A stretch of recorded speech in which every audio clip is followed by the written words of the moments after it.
As many American families struggle with rising costs on everything from food and rent to gas and electricity. What's costing you the most right now? The gas, the food, the electric, of course, has gone up too. Everything costs more. Everything costs more. The Federal Reserve expected to hike interest rates 0.75%, the highest jump in nearly 3 decades. Everyone can agree that this inflation is very painful and it has to come down.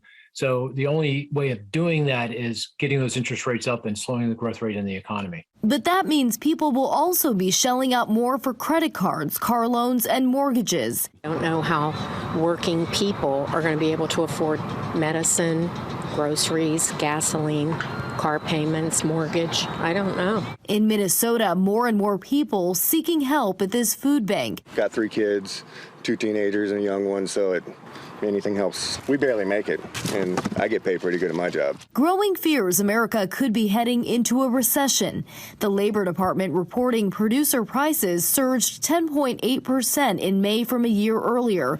Those prices reflect inflation before it reaches consumers. Wall Street reacting, the S&P 500, which is tied to most 401ks, officially in bear market territory. The stock market is suffering through a very bad case of indigestion because inflation has been surprisingly high and persistent. The president promising to help. He says his administration is still tapping into oil reserves and working on getting grain out of Ukraine to address the food crisis.